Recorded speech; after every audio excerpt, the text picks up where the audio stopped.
नमस्कार, मैं हूं आशुतोष। आप देख रहे हैं टेलीकास्ट न्यूज़। हम इस वक्त बात करेंगे बिहार में मुंगेर लोकसभा सीट की। जी हां, ये मुंगेर लोकसभा सीट किसी हॉट सीट से कम नहीं है। इस बार हो रहे लोकसभा चुनाव में ये सीट काफ़ी ज़्यादा चर्चाओं में बनी हुई है। वो कैसे मैं आपको बनाता हूँ, आप बताता हूँ, आप वीडियो में बने रहें। दरअसल बिहार के दो ऐसे कद्दावर नेता, एक जो बिहार के मुख्यमंत्री हैं और एक बिहार के पूर्व मुख्यमंत्री, इन दोनों के लिए ये सीट वर्चस्व की लड़ाई हो गई है।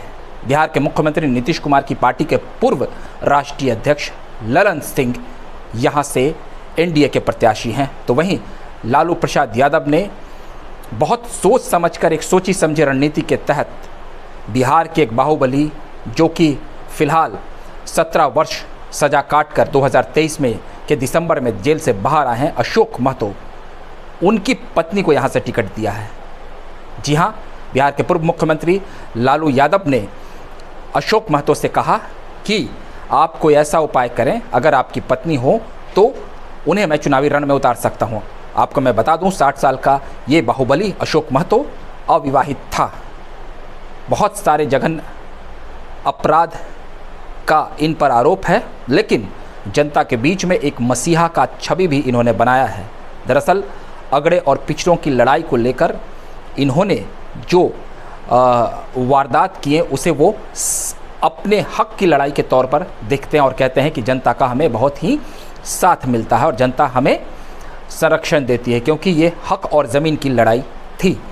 खैर, तो अशोक महतो 6 साल तक चुनाव नहीं लड़ सकते थे। ऐसी सूरत में उन्होंने अपनी पत्नी का चयन किया। दिल्ली की रहने वाली अनीता कुमारी से फटाफट उन्होंने शादी की और कहते हैं ना, चट मंगनी पट ब्याह हो गई, और फिर उन्होंने अपनी पत्नी को यहाँ से उम्मीदवार बना दिया। जी हाँ, लालू प्रसाद यादव से वो मिलने पहुँचे थे और उन्होंने ऐसी इच्छा जाहिर की और वो राजद का पट्टा लेकर जगह जगह घूम भी रहे थे। लेकिन जो वारदात होते हैं, उस वारदात का अगर आपके ऊपर कोई आरोप लगा होता है तो एक चुनाव आयोग की तरफ से निर्देश होता है कि आप इतने सालों तक चुनाव नहीं लड़ सकते हैं। अगर आप सजा याफ्ता हैं 2 साल से ज़्यादा, तो आप किसी भी तरह का चुनाव नहीं लड़ सकते हैं। तो अशोक महतो अगले 6 वर्षों तक चुनाव नहीं लड़ सकते थे। ऐसी सूरत में उन्होंने अपनी पत्नी शादी कर ली 60 साल की उम्र में और फटाफट अपनी पत्नी को चुनावी रण में उतार दिया। अब एनडीए के प्रत्याशी ललन सिंह, जो कि जदयू के पूर्व राष्ट्रीय अध्यक्ष भी रह चुके हैं और नीतीश कुमार के बेहद करीबी, बेहद ही खास, पिछली दफ़ा उन्होंने 5,28,700 मतों से चुनाव जीता था और उन्होंने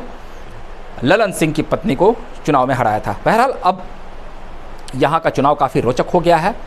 माफ़ कीजिएगा, उन्होंने अनंत सिंह की पत्नी को चुनाव में हराया था। अब यहाँ का चुनाव काफ़ी रोचक हो गया है और ललन सिंह चुनावी रण में जोर आजमाइश कर रहे हैं। लेकिन यहाँ सबसे खास बात है कि इस चुनाव में मुंगेर संसदीय लोकसभा सीट में अगड़ों और पिछड़ों की लड़ाई होती दिख रही है, क्योंकि अशोक महतो हमेशा अगड़ों और पिछड़ों की बात करते हैं। उनका कहना है कि जो अगड़े जाति के लोगों ने पिछड़ी जाति के लोगों पर जुल्म किया, मैंने उस जुल्म के खिलाफ आवाज़ बुलंद किया है। और वो खुलेआम अगड़े और पिछड़ों की लड़ाई को एक सामंतवादी व्यवस्था के विरोध में खुद को खड़ा करते हुए दिखाई देते हैं और एक मसीहा के तौर पर खुद को प्रोजेक्ट करते हैं। आपको याद होगा कि अभी हाल के दिनों में उन पर एक फ़िल्म भी बनी थी।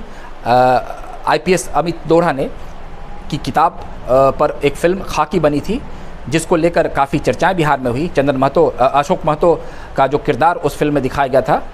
तो खैर, आप देख सकते हैं कि यहाँ का जो चुनाव काफ़ी दिलचस्प हो गया है। यहाँ पर भूमियार वोटरों की संख्या सबसे ज़्यादा है और वो यहाँ पर निर्णायक भूमिका में होते हैं।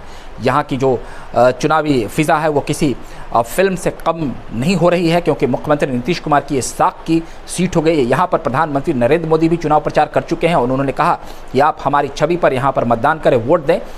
लेकिन कुछ दिन पहले आप देख सकते थे कि किस तरीके से ललन सिंह जो है वो काफ़ी हमलावर होते थे और भाजपा को लेकर वो काफ़ी अनाप शनाप बयान देते थे। लेकिन अब चूँकि एनडीए के साथ एनडीए में जदयू आ गई है और ललन सिंह वो शख्स थे जिन्होंने पिछली दफ़ा बीजेपी और जदयू में जो है दूरियां पैदा की थी और जदयू एनडीए से अलग हो गया था। लेकिन अब नीतीश कुमार पार्टी के राष्ट्रीय अध्यक्ष हैं, बिहार के मुख्यमंत्री हैं और उनके लिए ये साख का सीट है और यहाँ पर ललन सिंह चुनावी रण में है। यहाँ पर मुस्लिम और यादवों की संख्या भी बहुत ज़्यादा है, OBC वोटर्स भी बहुत ज़्यादा हैं और अनीता कुमारी उसी वोट बैंक से आती हैं जिस वोट बैंक से नीतीश कुमार अपनी लव कुश के समीकरण को लेकर चल रहे हैं। तो ऐसे में नीतीश कुमार के लिए भी काफ़ी ज़्यादा ये सीट जो है चुनौती वाली बन गई है। नीतीश कुमार ने भी खुले मन से ये कह दिया है कि आप ऐसे लोगों को वोट बिल्कुल न दें जिन्होंने विकास नहीं किया है और झूठे विकास का दावा करते हैं, ये लोग काम नहीं करेंगे। और राजद पर खूब हमला किया और कहा कि हमारे विकास कार्यों को वो अपना विकास गिनाते हैं। ऐसे में यहाँ पर जो चुनाव चल रहा है वो काफ़ी अब दिलचस्प होता चला जा रहा है और ललन सिंह भी घूम घूम कर ये कह रहे हैं कि यहाँ पर हमारी जीत ही होगी, क्योंकि राजद परिवार जो है या तो अपने परिवार के लोगों को टिकट देती है या अपराधियों को टिकट देती है। तो कुल मिलाकर अशोक महतो और ललन सिंह के बीच ये जो लड़ाई है, इस लड़ाई में अनीता कुमारी उनकी पत्नी जो है अशोक महतो की, वो चुनावी रण में है ललन सिंह के सामने। लेकिन ललन सिंह का ये दावा है कि मैं इस बार प्रचंड बहुमत से यहाँ पर चुनाव जीतूंगा, जनता हमारे साथ है।